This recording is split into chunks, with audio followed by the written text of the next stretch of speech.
ఈ బుట్ట hands cutting, stitching ఎలా చేయాలో ఇప్పుడు ఈ వీడియోలో చూసేద్దామా?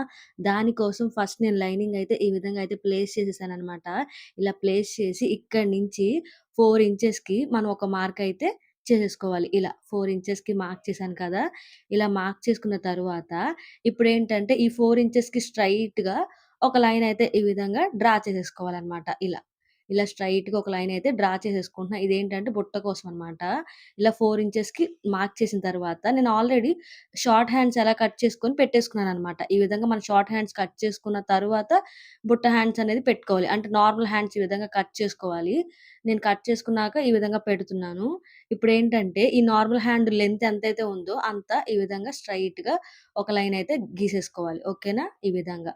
హ్యాండ్ లెంత్ ఎంతుందో అంత. ఇలా గీసేసుకున్న తరువాత ఇక్కడి నుంచి బుట్ట పైన కొంచెం లెగవడం కోసం ఈ విధంగా 2 ½ ఇంచెస్‌కి ఒక మార్క్ అయితే చేసేసాను. అదే విధంగా పైన కూడా 2 ½ తీసుకొని ఒక మార్క్ అయితే చేసేసుకోవాలి. ఇదేంటంటే బుట్ట కొంచెం పైకి లెగవడం కోసం.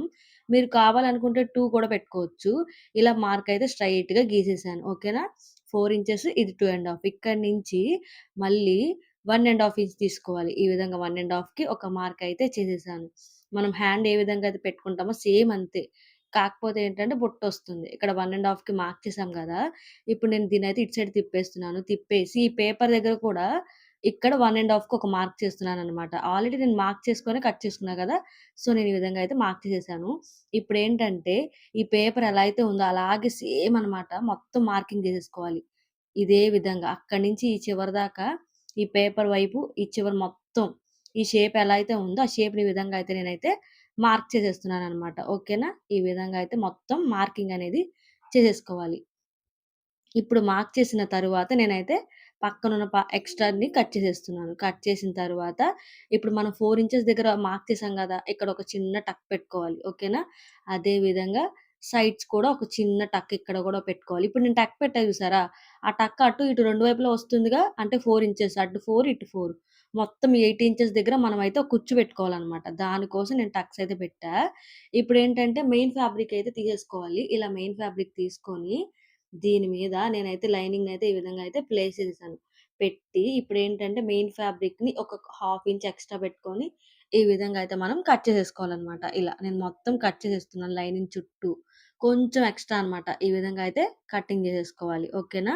ఇప్పుడు ఈ విధంగా కట్ చేసుకున్న తరువాత, ఇప్పుడు నేను దీన్నయితే ఓపెన్ చేసేసాను. ఇలా ఓపెన్ చేసి, ఇలా పెట్టేసి, చుట్టూరా మొత్తం ఈ చివరి నుంచి ఆ చివరి దాకా మొత్తం చుట్టూరా ఒక స్టిచ్ వేసేయాలి.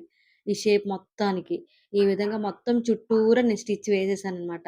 ఇప్పుడు ఈ ఎక్స్‌ట్రాస్ ఉంటాయి చూసారా? ఆ ఎక్స్‌ట్రాస్‌ని కూడా మనం కటింగ్ అయితే చేసేసేయాలి. లైనింగ్‌తో సమానంగా ఎక్స్‌ట్రాస్‌ని మనం అయితే కట్ చేసేసుకోవాలి. నేనిందాక 4 ఇంచెస్‌కి మార్క్ చేశాను చూసారా? ఆ కట్ దగ్గర నుంచి అంటే చిన్న చిన్న టక్స్ పెట్టాం గదా! ఇప్పుడు ఆ టక్ దగ్గర నుంచి ఈ చివరి టక్ దాకా నేను ఈ విధంగా చిన్న చిన్నగా ప్లీట్స్ పెట్టుకుంటూ వచ్చేస్తున్నాననమాట. మీకు అర్థమైంది కదా! నేనిందాక 4 ఇంచెస్‌కి ఒక చిన్న టక్ పెట్టా. ఆ చివరి నుంచి ఇటు సైడ్ కూడా ఒక టక్కొస్తుంది గదా! అక్కడి నుంచి ఇక్కడి దాకా చిన్న కట్స్ దగ్గర మనం విధంగా చిన్న చిన్నగా కుచ్చులు పెట్టుకుంటా వెళ్ళిపోవాలి. ఓకేనా? వీడియో ఫాస్ట్‌గా పెట్టాను. పైగా మీకు అర్థమయ్యేలాగే పెట్టాను. ఈ విధంగా అయితే మనం చిన్న చిన్నగా కుచ్చులైతే పెట్టేసుకోవాలి. ఇప్పుడైతే మనం ఆల్రెడీ పేపర్ మీద నార్మల్‌గా హ్యాండ్స్ కట్ చేసి పెట్టుకున్నాను గదా! నేనొకసారి చెక్ చేస్తున్నా కరెక్ట్‌గా ఉందా లేదా అని. ఆ పైనున్నది మాత్రమే బుట్ట. మిగిలిందంతా హ్యాండే గదా! Original hand. ఈ విధంగా ఆ బుట్టనైతే ఫోల్డింగ్ జేసేసి, ఇప్పుడు నేనేంటంటే, ఆ పైన పేపర్ మీద ఈ విధంగా అయితే పెడుతున్నాను. అంటే బుట్టకి ఈ హ్యాండ్‌కి కరెక్ట్‌గా సరిపోయిందా? లేదా? ఏమన్నా తక్కువ, ఎక్కువ అయిందా అని. చూసుకుంటే సరిపోయింది కరెక్ట్‌గా. ఆ పైనున్నది మాత్రమే బుట్ట. ఈ కిందదున్నదంతా హ్యాండ్ అనమాట. ఈ విధంగా ఇటు సైడ్ గూడా పెట్టి చూసుకుంటున్నాను. అదే విధంగా ఇంకొక సైడు ఈ సైడే ఇప్పుడేంటంటే, నేను బోర్డర్ పెడుతున్నాననమాట. బోర్డర్‌కేంటంటే 2 ఇంచెస్ తీసుకుంటున్నాను. ఈ విధంగా 2 ఇంచెస్ తీసుకొని రాంగ్ సైడ్ అనమాట. బోర్డర్ రాంగ్ సైడ్ ఈ విధంగా పెట్టేసి ఇలా పెట్టేసి ఆ చివరి నుంచి ఈ చివరి దాకా ఒక స్టిచ్ అయితే వేసుకోవాలి ఒక వైపుకి. ఓకేనా? ఈ విధంగా నేను ఒక వైపుకి స్టిచ్ వేసి ఇట్లా పక్కకి తిప్పా. జస్ట్ ఇలా పక్కకి తిప్పా. ఇప్పుడు అటు నుంచి ఇక్కడ చిన్న కట్ పెట్టాం గదా! ఇందాక మనం. ఆ కట్ దగ్గర నుంచి ఈ కట్ దాకా. ఇటు సైడ్ ఎలా అయితే మనం ప్లీట్స్ పెట్టామో అదే విధంగా ఇటు సైడ్ గూడా ప్లీట్స్ పెట్టుకోవాలి. ఒకసారి నేనైతే మీకు చూపిస్తాను చూడండి. మనం 4 ఇంచెస్‌కి మార్క్ చేసాం. ఓకేనా? ఒకసారి చూడండి. టక్ గూడా 4 ఇంచెస్ దగ్గరే ఉంది. ఇక్కడ కూడా నేను వైట్ కలర్ మార్కర్‌తో ఒక మార్క్ అయితే చేశాననమాట. ఇటు సైడ్ ఒకటి పెడుతున్నా. ఇందాక దాంట్లో నేను మీకు మార్క్ చేసి చూపియలేదు కాబట్టి ఇటువైపు అయితే చూపిస్తున్నాననమాట. ఇప్పుడు ఈ మార్క్ దగ్గర నుంచి ఆ మార్క్ దాకా ఇలా చిన్న చిన్నగా కుచ్చులనేది పెట్టుకోవాలి. అటు సైడ్ ఎలా అయితే మనం పెట్టామో కుచ్చులు, ఇటువైపు కూడా సేమ్ ఈ మార్క్ దాకా చిన్న చిన్నగా కుచ్చులైతే పెట్టుకోవాలి. ఇంక అంతేనండి, బుట్ట హ్యాండ్స్ రెడీ అయిపోయినియి. ఈ విధంగా మనం ఇప్పుడేంటంటే వీటిని హ్యాండ్స్‌కి రెడీ చేసుకోవడమే. ఇప్పుడు ఈ చివరైతే నేనైతే బోర్డర్ పెట్టా గాబట్టి ఇలా సన్నగా ఫోల్డ్ చేసేసి ఈ విధంగా అయితే నేను స్టిచ్ అయితే చేస్తున్నాననమాట. మీరు నార్మల్‌గా లేస్ అయితే వదిలేసేయండి. నేనైతే ఈ హ్యాండ్‌కి బోర్డర్ పెట్టా గదా! అందుకోసం నేను ఈ విధంగా అయితే సన్నగా స్టిచ్ అనేది వేసేసాననమాట.